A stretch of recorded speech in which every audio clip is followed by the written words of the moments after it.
पिछले कुछ दिनों में कई बार हमारे सामने ये बातें आई जहां पर हमें पता चला कि ब्लैक पिंक और वी को यूज़ करके बिग हिट ने काफ़ी ज़्यादा पैसे कमाए हैं और बहुत सारे फ्रॉड करे हैं। इनफैक्ट कुछ सेसन फैंस ने तो खुद ये बात कन्फेस करी है कि हाइब ने ही उन्हें अपॉइंट किया था ताकि वो वी की डेटिंग को यूज़ कर सके। और दोस्तों, इसके बाद कई सारे फैंस का कहना था कि हाइब के आगे आना चाहिए जेनी और वी को, और उन्हें हाइब से क्वेश्चन करना चाहिए कि आखिर कैसे हाइब उनके नाम को इस्तेमाल करके ऐसी फालतू डेटिंग रूमर्स फैला सकता है।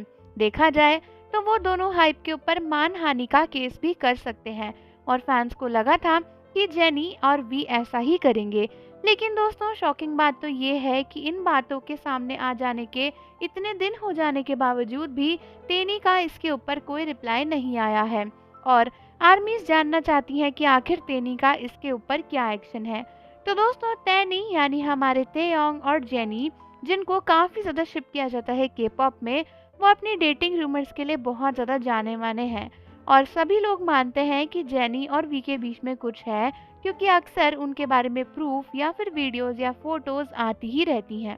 लेकिन जब से पता चला है कि इन रूमर्स को फैलाने में हाइप का एक बड़ा हाथ था, तब से फैंस हाइप को लेकर बहुत ज़्यादा गुस्सा है और उनका मानना है कि टेनी को आगे आकर अपने लिए लड़ना चाहिए। हालांकि दोस्तों, देखा गया कि सब कुछ सामने होने के बावजूद भी वी और जेनी ने अभी तक कोई भी रिस्पॉन्स नहीं दिया है किसी भी बात के ऊपर और फैंस इस बात को लेकर काफ़ी शॉक्ड हैं।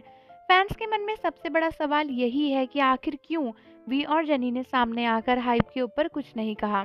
जब एक यूट्यूबर ने वी को शिप किया था, उनकी फैमिली के बारे में चीज़ें कही थी, तब तो वी ने तुरंत उसके ऊपर केस कर दिया था और जंगकुक भी वी को सपोर्ट करने आए थे। तो फिर जब हाइब ने ये सब किया, तो क्यों वी और जेनी सामने से आकर उन पर केस नहीं कर रहे। तो दोस्तों, हमें लगता है कि इसके पीछे सबसे बड़ा रीज़न बीटीएस के कॉन्ट्रैक्ट्स और उनकी मजबूरी है। कई सारे फैंस को लगता है कि हाइब ने ब्लैक पिंक और वी के साथ या बीटीएस के साथ में जो कॉन्ट्रैक्ट साइन कराए हैं वो काफ़ी एक्सक्लूसिव हैं और फैंस को लगता है कि शायद कंपनी के डर की वजह से ही वी और जेनी सामने नहीं आ रहे हैं और कुछ भी नहीं बोल रहे हैं। क्योंकि दोस्तों, आप मानो या ना मानो, भले ही के पॉप आइडल्स कितने भी इंडिपेंडेंट दिखे, कितने भी ज़्यादा फेमस हो जाएं, लेकिन उनकी बैकबोन उनकी कंपनी ही है। और आज भी के पॉप में वो स्लेवरी वाला कॉन्ट्रैक्ट चलता है जहाँ पर के पॉप आइडल्स की पूरी लाइफ उनकी कंपनी की ही होती है।